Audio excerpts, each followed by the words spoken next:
Buenas tardes a todos y a todas. Hoy estamos en la tercera conferencia del ciclo que ha preparado la Facultad de Humanidades y Ciencias Sociales para este contexto de pandemia. Y vamos a presentar a la licenciada Ana Arias, licenciada en Trabajo Social, que también es magíster en Políticas Sociales y es doctora en Ciencias Sociales.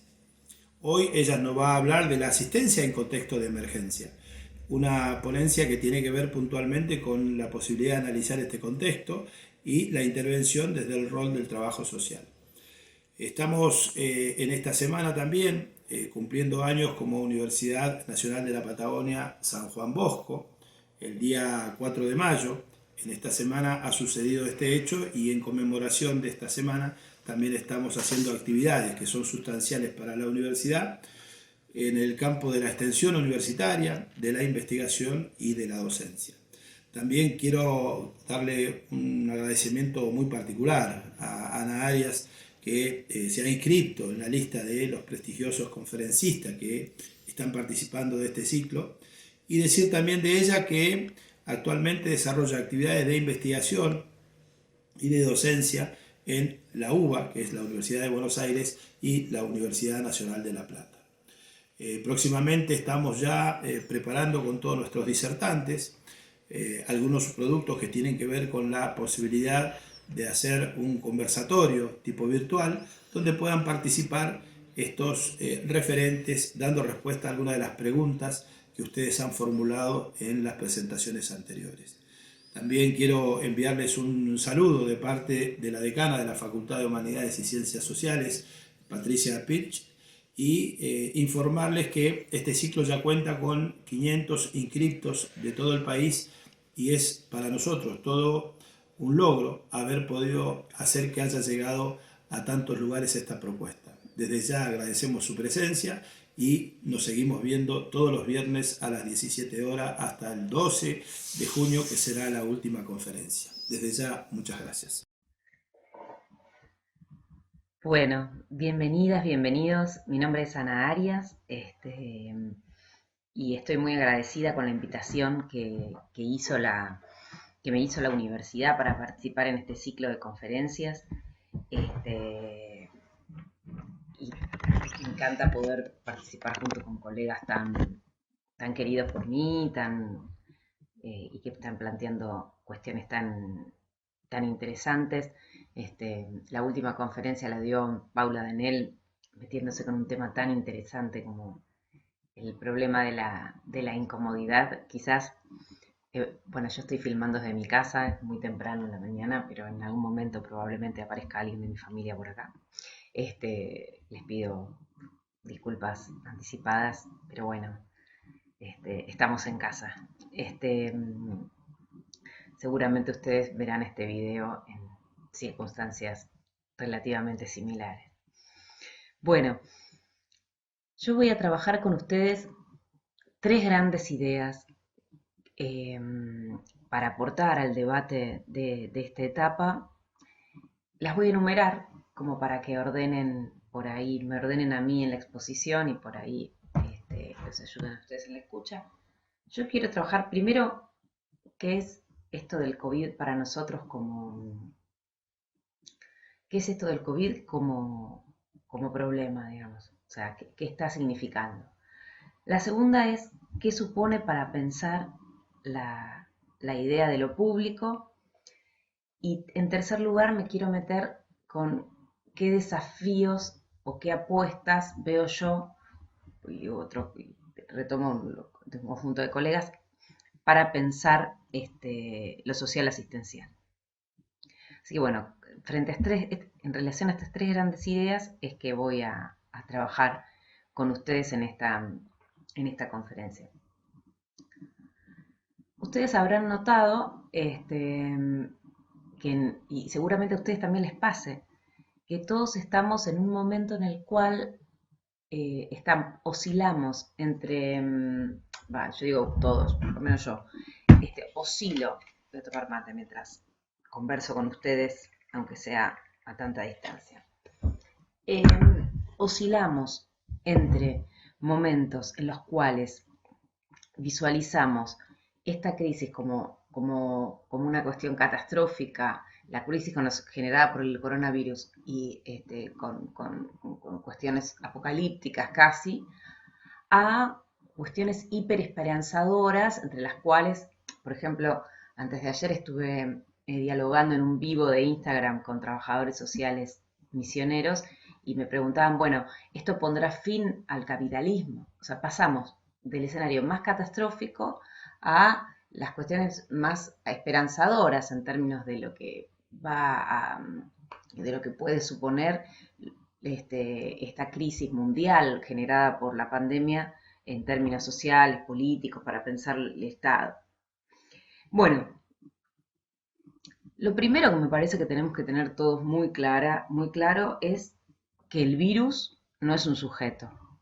La pandemia no es un sujeto social. No va a generar nada que no sea generado por las mujeres, por los hombres, por sus organizaciones, por sus pueblos. Los únicos con capacidad de transformar la historia somos las mujeres y los hombres eh, y sus colectivos, ¿no?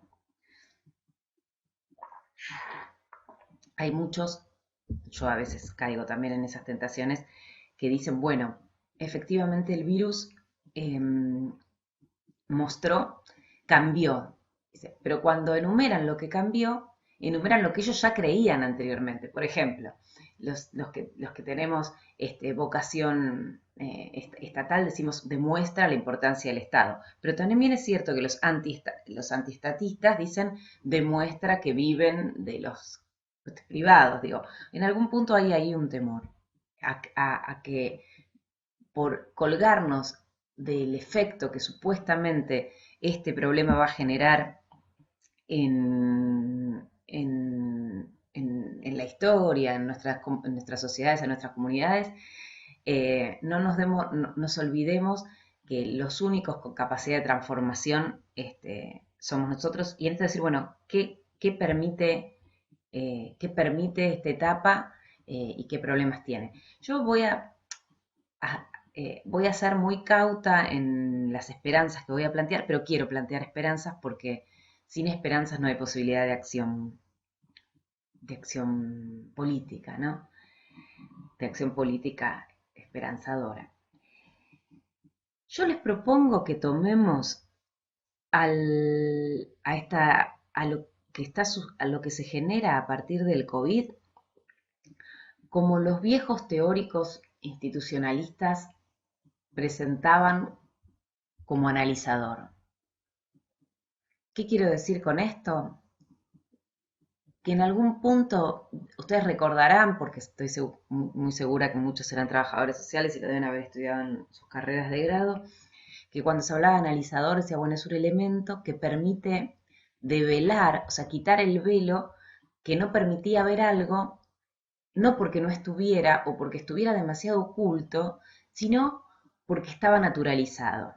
¿No? Es porque estaba naturalizado, porque estaba institucionalizado, de la misma manera que nosotros no vemos aquello que vemos demasiado frecuentemente. O sea, a ustedes les debe pasar hasta ahora que estamos todos en casa, que ciertas cuestiones de la casa uno a veces las ve cuando entra alguien que no es propio de la casa y uno mira lo que ya conoce con ojos de aquel que acaba de entrar y lo ve distinto, ¿no? Bueno, un analizador, la pandemia es un gran analizador social, insisto, si hay actores con capacidad de develarlo. Porque analicemos un ratito qué, de qué es lo que nos estamos cuidando en estos aislamientos que estamos cumpliendo, los que tenemos la posibilidad efectiva de cumplirlo, porque también esto es cierto, hasta para aislarse es necesario tener muchos soportes sociales. por lo primero que nos estamos cuidando no es tanto por la letalidad del virus, ni por la capacidad que tengamos de no enfermarnos, sino que estamos cuidándonos de no enfermarnos todos juntos. ¿Por qué? Porque los sistemas sanitarios que tenemos no se encuentran preparados para que nos enfermemos todos juntos. O sea, estamos diciendo que estamos parando el país en gran parte, el país, el mundo, ¿no? Es un fenómeno mundial. Estamos parando en gran parte el mundo porque los sistemas de salud no tienen capacidad para atender una enfermedad de este tipo que es, todos lo sabemos, extremadamente sencilla, pero extremadamente masiva, o sea, extremadamente contagiosa. Después, fíjense cuáles son las otras cosas que permite ver. Yo leía en el diario el otro día en página 12 una nota de un periodista excelente, de Mario Weinfeld, que decía, bueno, el ingreso familiar de emergencia, el IFE, ha permitido visualizar que casi 8 millones de argentinas y argentinos se encuentran en condiciones de informalidad laboral. Fíjense ustedes, la informalidad era un hecho que ya conocemos nosotros, los trabajadores sociales, las trabajadoras sociales mucho más, pero aparece evidenciada como un hecho público que hay 8 millones de argentinas y argentinos por fuera de las protecciones, laborales. Bueno, ustedes en sus casas deben estar viendo lo que significa el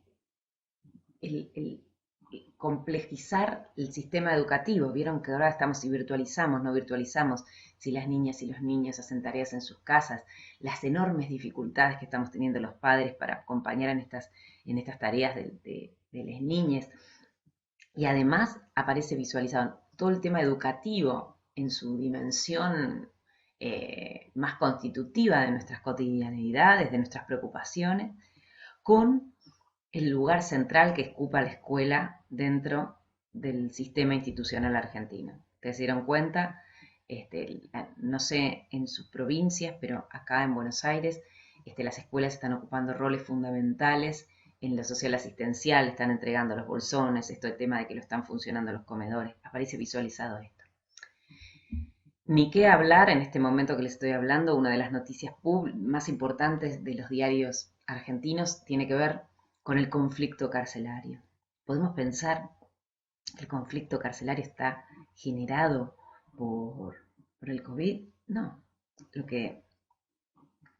Lo que sucede es que lo pone en su máxima, lo devela. Ahora todos estamos interesados, todos estamos preocupados por la situación del delito, pero además por la situación de las cárceles, los niveles de hacinamiento. Leía una noticia hace un ratito que la mitad de los testeados de población carcelaria testeada en Perú ya tiene COVID, ¿no? O sea, fíjense, ahora no inaugura el problema carcelario esto, lo muestra, ni siquiera lo cambia, lo muestra. Y, por ejemplo, fíjense ustedes, para poder, uno de los grandes problemas para poder reiniciar algunas actividades laborales masivas, como por ejemplo los trabajos vinculados a la construcción en la ciudad de Buenos Aires, estoy hablando aquí, y en conurbano, no es tanto la cercanía que supone el trabajo en una obra, sino que los albañiles y gran parte de los trabajadores de la construcción se mueven para ir a trabajar en el transporte público en las peores condiciones, viajan como ganado. ¿Y qué implicaría esto? Que si viajan como viajan todos los días a trabajar, esto generaría un efecto de propagación del virus infernal. Por eso, en gran parte está parada esta actividad. Entonces, fíjense que en realidad lo que aparece, si queremos pensarlo así, el COVID muestra este conjunto de problemas. Pero ¿qué es lo novedoso? Porque ustedes me van a decir, bueno, hasta acá no hay novedad. Todas estas cuestiones nosotros ya las conocíamos, ya las padecíamos, ya las vivíamos de nuestras propias cotidianidades, pero también en los servicios sociales, ya estaban. Porque, ¿qué es lo novedoso? Que lo muestran como un problema de todos. Fíjense qué notable esto. Ahora el problema de los albañiles que no puedan subir al transporte público y que se contagien no es solo un problema de los albañiles, es un problema de la sociedad. Parece como mostrado el carácter sistémico o orgánico de nuestras sociedades, de nuestras comunidades. Esta famosa frase de que nadie se puede desarrollar en una comunidad que no se desarrolla, parece evidenciado de manera notable. Y fíjense que esto es muy interesante porque uno podría decir, bueno, son los problemas de aquellos que se encuentran por fuera, ¿no? Los que están en peores condiciones. Ahora, numéricamente son los más, pero fíjense que además este problema, este virus, no se origina en la marginalidad, no se origina en los problemas de aquellos que por problemas sociales, culturales, comunitarios se encuentran por fuera. Se origina en aquellos que están adentro. Se origina en las formas de capitalismo más desarrollado, en la forma se origina y es traído al país por las personas más integradas al sistema en términos de posición socioeconómica. Notable, ¿no? En un punto, perdónenme la digresión, menos mal que ha sido así. Imagínense si lo hubieran traído las personas más humildes, los migrantes que lo hacen de carácter ilegal, habría un proceso casi de linchamiento de estas personas. Sin embargo, esto no está traído por la marginalidad. Sin duda, ustedes pensarán, bueno, sí es cierto, pero a efectos de quienes van a sufrirlo más, van a ser los más humildes. Si se propaga esto en las villas de la ciudad de Buenos Aires, en los barrios más humildes, serán sin duda los que van a tener mayores dificultades para atender su salud, entre otras cosas porque sus cuerpos acumulan las vulnerabilidades de enfermedades prevalentes, de la falta de cuidado y protección anteriores, sin duda, pero no son los que lo han generado. Tampoco lo generaron las personas que lo trajeron, por supuesto, pero quiero decir, si uno tuviera que identificar el circuito en el cual este virus se propaga, es el circuito de mayor integración, que muestra, ¿y qué es lo que muestra de todos estos sistemas, del sistema de transporte, de salud, del educativo, del carcelario? Muestra el carácter público, el carácter de cosa común que tienen para todos estos sistemas. Y esto sí me parece como un hecho interesante para que lo pensemos en términos analíticos, pero también para que lo veamos y lo problematicemos un poquito desde aquí. Y paso rápidamente al segundo punto de los temas que quería compartir con ustedes.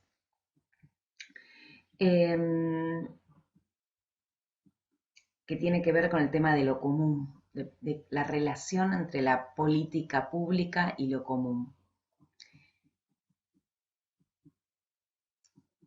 Uno de los grandes logros del pensamiento neoliberal tan arraigado en nuestros sentidos comunes es pensar a la política pública, a la política social, no como aquello constructor de lo común, sino como aquello pensado para operar sobre los que no pueden pagar, sobre los pobres, los que están afuera.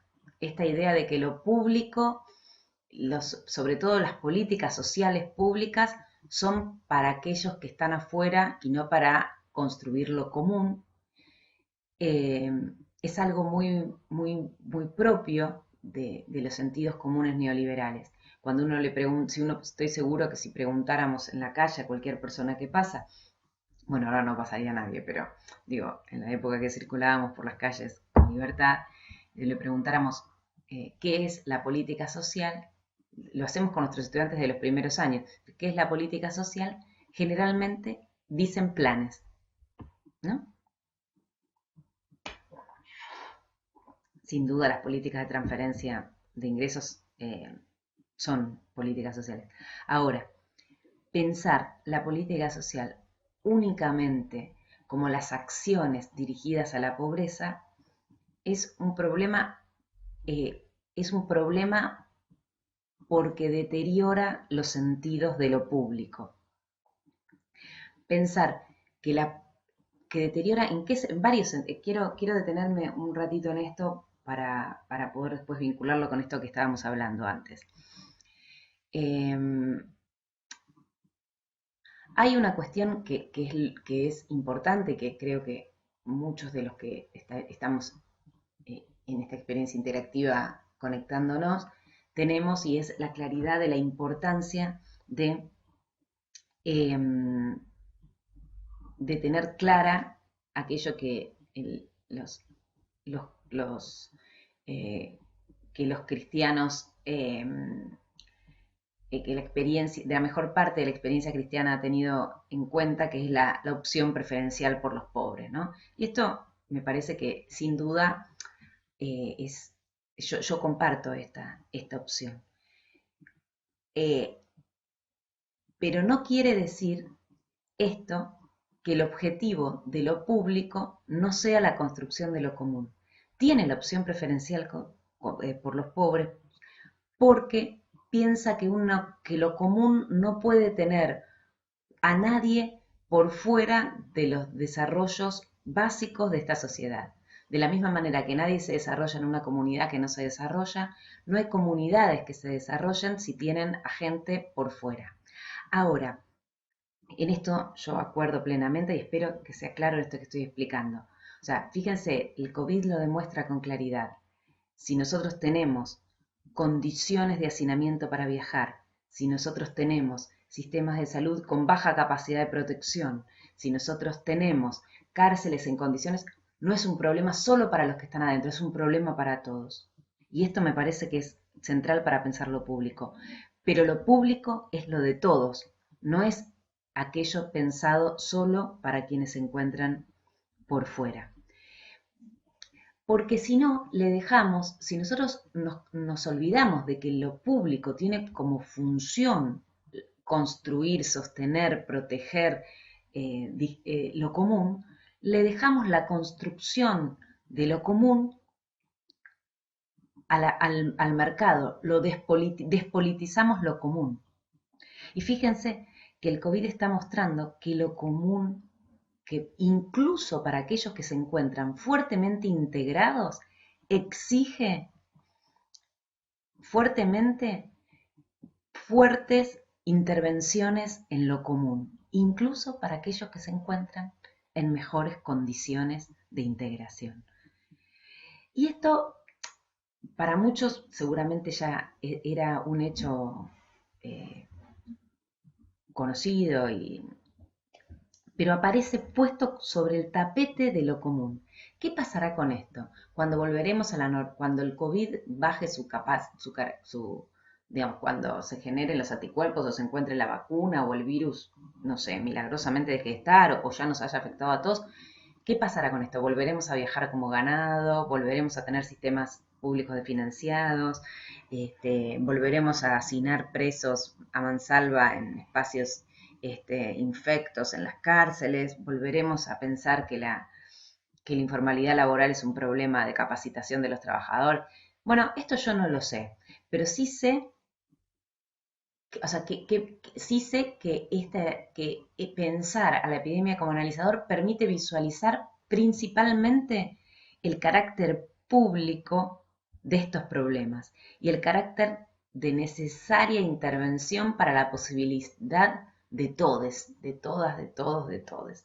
Esto me parece como un tema importante y si nosotros lográramos, cuando digo nosotros, digo, estoy pensando en tantas organizaciones, tanto pueblo, volver a que esta crisis, este momento tan terrible que estamos viviendo, nos permitiera jerarquizar a las políticas públicas, a las políticas sociales como principales constructoras de lo común, de la posibilidad de estar juntos, me parece que sería un aprendizaje y y es sin duda un desafío de esta etapa. Desarrollados ya este segundo punto, me interesa centrarme en aquello que en realidad creo que es el título que va a tener esta conferencia, porque son los temas que yo más trabajo, que tiene que ver con lo asistencial, que nos permite pensar la emergencia en relación a lo social asistencial.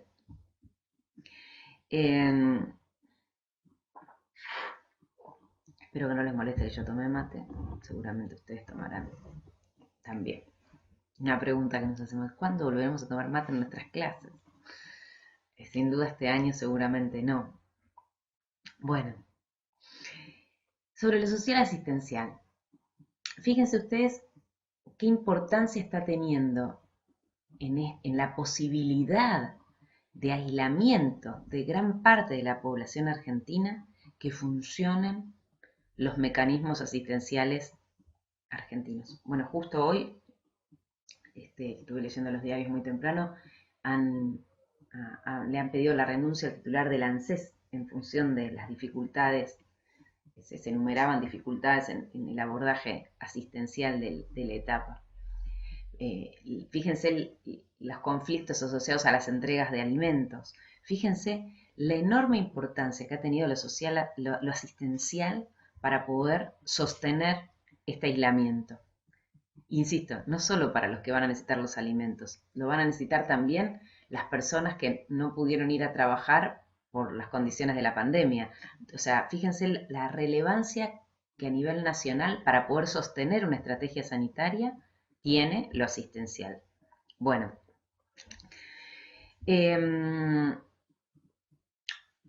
esto es un dilema importante porque, a diferencia de salud y educación, que uno podría pensar que son sistemas desfinanciados, pero sistemas fuertemente institucionalizados, el sistema asistencial argentino tiene grados de desinstitucionalización enormes, fuertes grados de desinstitucionalización.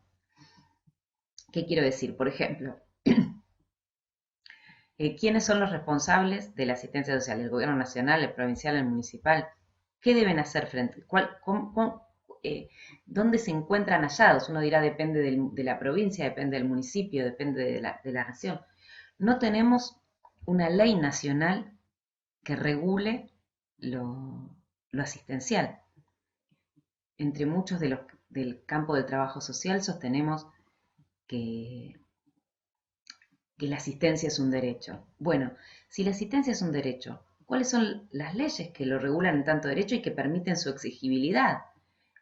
¿Quiénes son los organismos, las instancias responsables?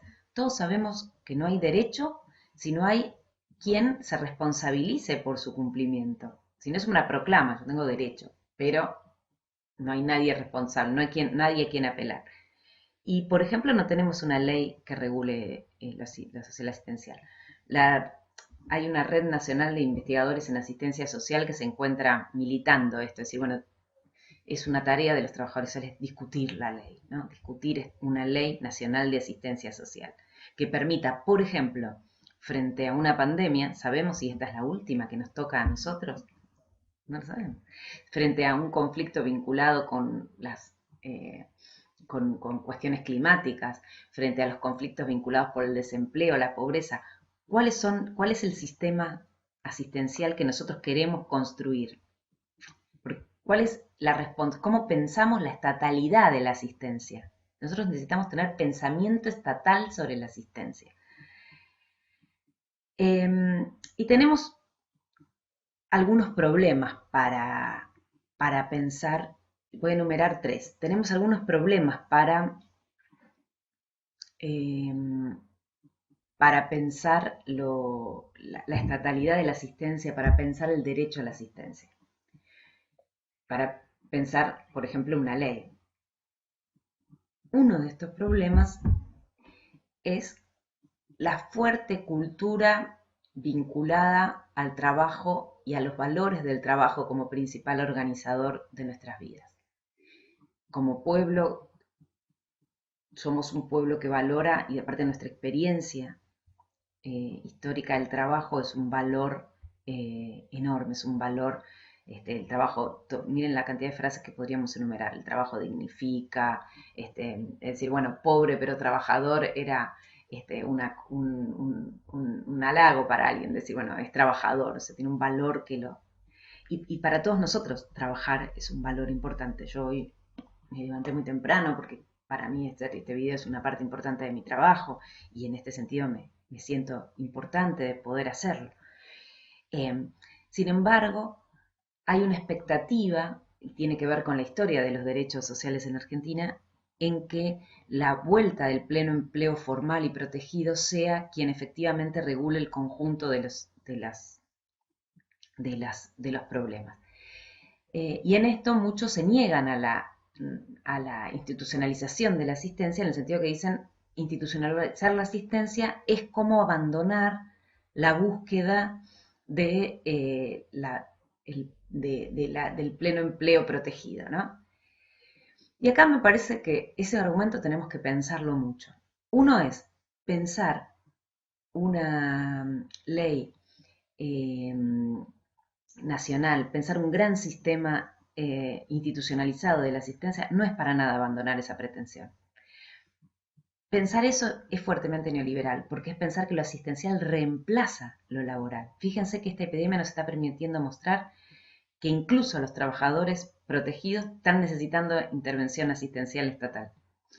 Nosotros tenemos que ir a un modelo de más, de buscar más trabajo protegido, mejores relaciones laborales y mejores protecciones asistenciales para quienes la necesitan. Fíjense, si nosotros lo tomamos en términos de salud, sin duda muchos problemas de salud tienen que ver con las condiciones de vida. Sin embargo, no renunciamos a buscar formas de tratamiento, formas de medicar aquellos problemas. Y esto quiere decir trabajar sobre, o sea, por ejemplo, si sabemos que determinadas infecciones se encuentran vinculadas con determinadas condiciones de vida, no decimos, bueno, ¿para qué investigar medicamentos? ¿Para qué pensar las formas de tratamiento hospitalario si hay que trabajar las condiciones? Hay que trabajar las dos cosas, porque en el medio no podemos pensar que quienes se encuentren atravesando esas cuestiones tengan que esperar a que logremos resolver esto. Y además en la experiencia argentina, y en esto me parece central, por ejemplo, la experiencia que es muy cara además para el sentido del trabajo del primer peronismo, fue un modelo no de reemplazo, de ante menos más o ante más menos, de más, de mayores protecciones laborales, de mayor generación de trabajo protegido y también de mejores protecciones frente a los problemas que aborda la asistencia. El modelo más tiene que ser un modelo al que nosotros deberíamos dirigirnos y salir de las falsas tensiones antinómicas entre asistencia y trabajo. Necesitamos más trabajo, más protegido y más asistencia y más institucionalizada. Uno de los problemas, yo les decía, era este tema de esta falsa tensión entre el trabajo y la asistencia.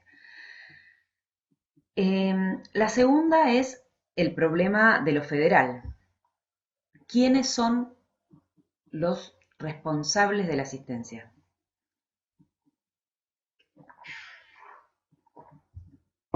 El gobierno nacional, el provincial, el municipal, son las organizaciones sociales, son las iglesias. ¿Quiénes son los responsables? Porque un sistema nacional asistencial debería centrarse sobre esto, sobre quiénes, dónde estarían los sistemas, las oficinas de este sistema. ¿Quiénes tendrían responsabilidad? ¿Quiénes tendrían responsabilidad presupuestaria sobre esto? ¿Cómo se vincularía esto con las organizaciones sociales? Y esto es un problema no menor y no poco importante para pensar la mejora de un sistema social asistencial. Porque si no hay responsabilidad y claridad en estos sistemas, lo que termina pasando es que se convierte en el resultado de la capacidad de presión que tengan o las organizaciones sociales o los municipios o la relación de las provincias. Se convierte en un elemento del toma y daca de la política, de los acuerdos políticos, y esto generalmente genera fuertes desigualdades territoriales y fuertes lugares de desprotección. A mí me parece que un sistema asistencial debería abordar el problema de lo federal y debería abordar el problema de la relación entre organizaciones sociales y Estado. Y de vuelta acá, el modelo no puede ser nunca de reemplazo. No es que a mayor estatalidad, menos protagonismo de las organizaciones sociales, o a mayor protagonismo de las organizaciones sociales, menos estatalidad. Nosotros tenemos que avanzar en mayor estatalidad y en mayor protagonismo comunitario. Este, esto por supuesto que es posible, y vuelvo sobre la experiencia histórica argentina. Nosotros no tenemos que pensar, pero sí, sin a ver, de la misma manera que digo, tenemos que mejorar los niveles de relación, o sea, más responsabilidad estatal, mayor institucionalización asistencial y mayor protagonismo popular. Esto me parece fundamental, pero tenemos que tener claro que hay garantía de derechos si logramos responsabilidad estatal sobre la cuestión. Y necesitamos el protagonismo de las organizaciones sociales en función de que esta estatalidad se encuentre de acuerdo a los usos, a los modos, a las necesidades de la población que requiere de asistencia. Igual digo esto y recuerdo siempre a Melissa Campana que dicen, la asistencia no se dirige a poblaciones, se dirige a personas que tienen determinados problemas o sanitarios o vinculados a las catástrofes, a las catástrofes, nunca hay catástrofes naturales, ¿no? Es interesante esta idea. A los problemas generados por problemas climáticos, a los problemas generados por el desempleo, por los problemas de cuidado. Y el tercero, o sea, ¿se acuerdan? Dije, primer problema para institucionalizar la asistencia está en pensar la atención, trabajo, asistencia de una manera de reemplazo o antinómica. La segunda es la del problema de lo federal. La tercera es la del sujeto. ¿Cuál es el sujeto que tiene capacidad de pelear por lo social asistencial? No hay a diferencia de otros sectores que son directamente afectados, lo social asistencial cuesta pensar quién es el sujeto, el actor que tiene capacidad de disputar esto. Así que bueno, estos son tres grandes problemas para pensar la institucionalización de la asistencia, que en este momento donde aparece de manera tan clara sobre el escenario de lo público, la necesidad de pensar lo asistencial, nos debería motivar a que los colectivos de trabajadoras y trabajadores sociales, de los militantes sociales, quienes tenemos vocación de pensar lo público, generemos instancias de construcción y de superación. Ayer estaba en una charla donde un intelectual, no recuerdo ahora justo el nombre, hablaba, decía, nosotros nos debemos la construcción de un Estado inédito. Y estas condiciones nos permiten, me parece, nos vuelven sobre la necesidad de construir este Estado inédito, un Estado que se adecue a estas demandas, que recupere lo mejor de nuestras tradiciones y ojalá que nos tenga a quienes estamos en el campo del trabajo social como promotores, como constructores, que logremos que lo mejor de nuestras tradiciones disciplinares aporte a esta nueva etapa. Bueno, con esto cierro y que les quiero agradecer enormemente la posibilidad, y cualquier intercambio para mí va a ser bienvenido. Espero que se encuentren todas y todos bien.